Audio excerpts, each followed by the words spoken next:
Budget 4,000 కోట్లు. నిర్మాతలు Yashraj films banner. అయితే హిందీ చిత్రం తెలుగు చిత్రంగా 4 భాషల్లో ఏకకాలంగా నిర్మితమవుతున్నటువంటి the most richest and costly మూవీగా రామాయణం తెరకెక్కుతుంది. అయితే ఈ తెరకెక్కే సమయంలో కూడా 4 భాషల్లో ఏకకాలంగా ఈ చిత్రాన్ని నిర్మిస్తున్నారు. అండ్ ఈరోజు ట్రైలర్‌ని రిలీజ్ చేశారు. 4 నిమిషాల 10 సెకండ్ల నిడివి గల ఈ ట్రైలర్ ప్రస్తుతానికి యూట్యూబ్‌ని షేక్ చేస్తుందని చెప్పాలి. మరి హిందూ ధర్మాన్ని నిలబెట్టే చాలా సందర్భాలలో మనం ఎవరు చూసుకున్నా కానీ రామాయణానికి చాలా పెద్దపీట వేస్తూ ఉంటాము. అయితే ఇక్కడ దర్శకుడు చెప్పినటువంటి విషయం ఏంటంటే, ఎవరికీ తెలియని రామాయణాన్ని మేము ఇంక్లూడ్ చేశాము. ఎవరికీ తెలియని చాలా సందర్భాలలో మేము రామాయణాన్ని టచ్ చేశామని దర్శకుడు చెప్పడం జరిగింది. అయితే ఎక్కడ చదువుకున్నా, ఎక్కడ చూసినా, ఎన్ని సినిమాలు చూసినా అదే సీత అపహరణ ఉంటుంది, అదే ఆంజనేయుడు రావడం ఉంటుంది, అదే లంకా దహనం ఉంటుంది అని మీరు అనుకుంటారు. కానీ తెలియని చాలా విషయాలు ఇంకా రామాయణంలో ఉన్నాయి. దానికి సంబంధించి మీరు కొంతకాలం ఆగండి. దీపావళిలో తొలి భాగం రిలీజ్ కానుంది. మరి రెండో భాగాన్ని అతి త్వరలో మేము చెప్పబోతాము. అయితే ఇక్కడ శ్రీరామచంద్రుడి పాత్ర విషయానికి వస్తే మాత్రం రణ్బీర్ కపూర్ చేయబోతున్నాడు. అయితే రావణాసురుడిగా యష్ చేయబోతున్నాడు. మరి సీతమ్మ పాత్రలో మాత్రం సాయి పల్లవి చేయబోతుంది. అయితే చాలా సందర్భాలలో మనం చూసాము, ఒక సీరియల్ ఆర్టిస్ట్గా యష్ మనకు తెలుసు. అండ్ కేజీఎఫ్ ఫ్రాంచైజీతో ఎంత పెద్ద సూపర్ స్టార్గా యష్ ఎదిగాడో మనందరికీ తెలుసు. అయితే రావణాసురుడిగా తొలిసారిగా విలన్ చేస్తున్నటువంటి మరి యష్ పాత్ర ఎలా ఉండబోతోంది అని ట్రైలర్లో కూడా చాలామంది ఎంతో ఎక్సైటింగ్గా చూసినటువంటి సందర్భాలు ఉన్నాయి. అయితే ఇక్కడ రణ్బీర్ కపూర్ గురించి కానీ సాయి పల్లవి గురించి కానీ ఎవరు ఎదురు చూడలేదు. ట్రైలర్ వచ్చినప్పటి నుంచి కూడా యష్ పాత్ర ఎలా ఉండబోతోంది, ఒక సూపర్ స్టార్ ఇమేజ్ ఉన్నటువంటి యష్ మరి రావణాసురుడుగా ఎలా కనబడతాడు అనే సందర్భాలలోనే చాలామంది అభిమానులు, 3 భాషల్లో ఉన్న అభిమానులు వెతుక్కున్నారు. ఎందుకంటే KGF 1, KGF 2తో ఎంత పెద్ద సూపర్ స్టార్గా యష్ ఎదిగాడో మనందరికీ తెలుసు. అయితే శూర్పణఖ పాత్రలో రకుల్ ప్రీత్ చేస్తుంది. అయితే రావణాసురుడి చెల్లెలు పాత్ర, అయితే ఇక్కడ మండోదరి పాత్ర అంటే రావణాసురుడి భార్య పాత్ర కాజల్ అగర్వాల్ చేస్తోంది. మరి చాలా ఇంపార్టెంట్ క్యారెక్టర్ అయినటువంటి ఆంజనేయ స్వామి పాత్ర మాత్రం సన్నీ డయాల్ చేస్తున్నాడు. మరి ట్రైలర్లో మాత్రం ఎలాంటి ఆంజనేయుడి లుక్ని కనిపించకుండా చేశారు. మరి అది రెండో భాగం రిలీజ్ అయ్యే సందర్భంలో కానీ రివీల్ చేస్తారేమో తెలియదు. మరి కేవలం ట్రైలర్ ఎండింగ్లో మాత్రం ఆంజనేయుడి ఊహాగానాల చిత్రాలు మాత్రమే కనపడ్డాయి తప్ప మరి ఎక్కడ మరి మనకు సన్నీ డయాల్ పాత్రని కరెక్ట్గా చూపించినట్టు కానీ కనిపించలేదు. కానీ మనకు తెలిసిన విషయమే సన్నీ డయాల్ గారు ఆంజనేయుడి పాత్ర చేస్తున్నారని. కానీ ట్రైలర్లో మాత్రం ఎక్కడ కూడా వాళ్ళు రివీల్ చేయలేదు.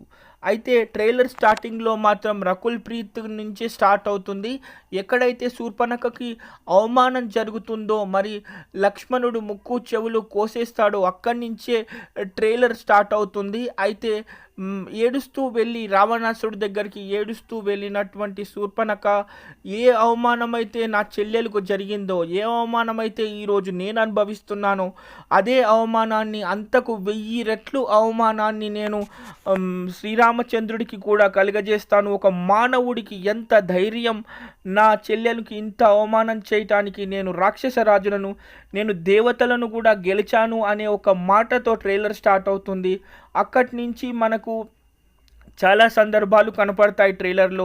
అది రాముడి సీత కళ్యాణం కానివ్వండి, మరి వాళ్ళు అరణ్యవాసానికి వెళ్ళే సందర్భం కానివ్వండి, మరి చాలా బాధలు పడుతున్నటువంటి సీతమ్మ తల్లి లుక్ని కూడా చూపించారు. మరి సీతారాముడి కళ్యాణాన్ని కూడా చూపించారు. చిన్న ఉడత సాయం చేసినటువంటి ఆ చిన్న యాంగిల్ని కూడా చూపించారు. కానీ ఎక్కడ కూడా మనకి ఆంజనేయుడి పాత్ర మాత్రం కనపడలేదు. ఎక్కడ కూడా ట్రైలర్లో కాజల్ అగర్వాల్ కనపడలేదు. మరి చాలా క్యారెక్టర్స్ని వీళ్ళు హైడ్ చేసుకుని ఎందుకు కేవలం 4 నిమిషాల 10 సెకండ్ల ట్రైలర్ ఉన్నప్పటికీ కూడా చాలా పాత్రలని దర్శకుడు అలాగే పెట్టేశాడని చెప్పాలి. విజువలైజేషన్ మాత్రం చాలా బాగుంది. అయితే అక్కడ ఏ సందర్భంలో చూసినా కానీ అందరి కళ్ళు మొత్తం యష్ పైనే ఉన్నాయి. రావణాసుడి పాత్ర పైనే ఉన్నాయి. చాలామంది రాముడి కోసం వెతుకుతారు. మరి సీతమ్మ తల్లి పాత్ర ఎలా ఉందో వెతుకుతారు. కానీ ఎక్కడ చూసినా కానీ యష్ గురించే కింద కామెంట్స్ ఉన్నాయి. యూట్యూబ్‌లో చూసినప్పుడు, ట్విట్టర్‌లో ట్యాగ్ లైన్స్ చూసినప్పుడు కూడా ట్రైలర్ చాలా బాగుంది, రిచ్‌గా ఉంది అని మాట్లాడుకుంటున్న ప్రతి వాళ్ళు కూడా యష్ గొప్పతనం గురించి, ఒక సీరియల్ ఆర్టిస్ట్ దగ్గర నుంచి సూపర్ స్టార్ వరకు తాను ఎదిగిన సందర్భంలో ఒక విలన్‌గా చేయటానికి ఒప్పుకున్నాడు అంటే మామూలు విషయం కాదని, మరి యష్ రెండో భాగం కోసమే మేము ఎక్కువగా ఎదురు చూస్తామని చాలా సందర్భాల్లో సోషల్ మీడియాలో మనం కామెంట్స్ వినడము. సో ఈరోజు రిలీజ్ అయినటువంటి ట్రైలర్ మాత్రం చాలా రిచ్‌గా ఉంది. అయితే ఎన్ని సందర్భాల్లో చూసుకున్నా కానీ దర్శకుడు చెప్పే విషయం ఏంటంటే, మీరు ఇంతవరకు చూడని రామాయణాన్ని, ఇంతవరకు మీరు వినని చదవని రామాయణాన్ని కూడా ఇందులో ఇంక్లూడ్ చేశాము. అయితే చాలా సర్ప్రైజ్గా ఫీల్ అవుతారు. అందుకే అన్ని భాషల్లో ఉన్నటువంటి సూపర్ స్టార్స్ని తీసుకొచ్చి మీ అభిమాన నటీనటులను ఇందులో ఇంక్లూడ్ చేసి ఇంత అద్భుతంగా తీయటానికే ఇంత ఆలస్యం అవుతుంది అని చాలా సందర్భాల్లో దర్శకుడు చెప్పడం జరిగింది. మరి 4,000 కోట్ల బడ్జెట్ అంటే చిన్న విషయం కాదు. విజువలైజేషన్స్ మాత్రం చాలా బాగున్నాయి. అయితే మరి కొంత నెగిటివ్ రివ్యూలు ఎందుకు వస్తున్నాయో నాకు అర్థం కావట్లేదు. ట్రైలర్ మాత్రం నాకు స్వతహాగా మాత్రం బాగా నచ్చిందని చెప్పాలి. ఎందుకంటే విజువలైజేషన్స్ బాగున్నాయి, అందరి క్యారెక్టరైజేషన్స్ కూడా చాలా బాగున్నాయి.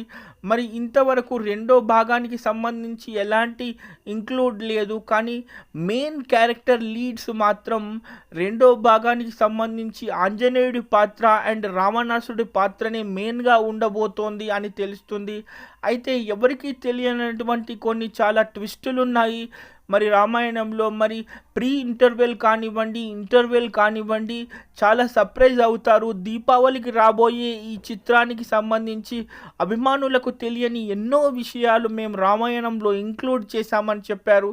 మరి తొలిసారిగా ఒక దేవుడి పాత్ర చేస్తున్నటువంటి సన్నీ డయాల్ గారు ఆంజనేయుడి పాత్ర ఎలా చేశారు అంటే మాత్రం అది తొలి భాగంలో కనపడే అవకాశం లేదని నేను అనుకుంటాను.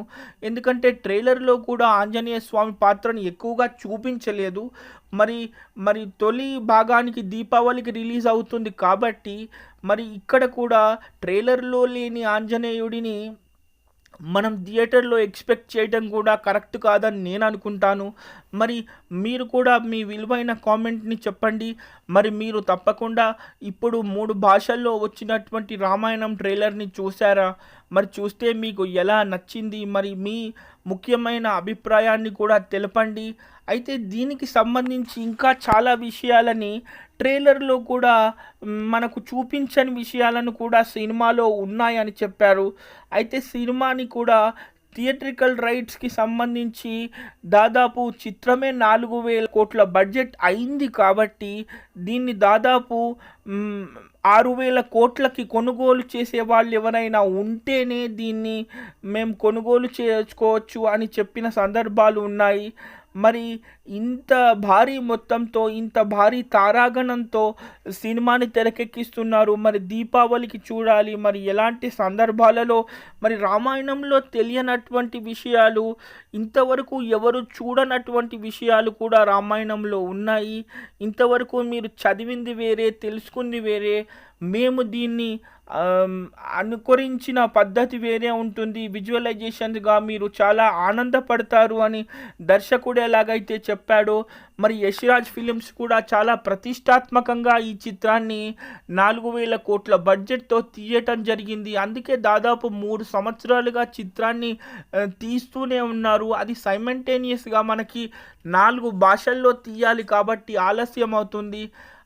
4 నిమిషాల 10 సెకండ్ల ఈ ట్రైలర్లో కూడా చూపించిన విధానాన్ని కూడా కావాలనే చాలా విషయాలని హైడ్ చేసి చూపించారు. ఎందుకంటే ఇంకా ఆంజనేయుడి పాత్ర రివీల్ కాలేదు, మండోదరి కాజల్ అగర్వాల్ పాత్ర రివీల్ కాలేదు, ఆంజనేయ స్వామి పాత్ర అయినటువంటి సన్నీ డయాల్ పాత్రను అసలు కనిపించలేదు, ట్రైలర్లో లేదు.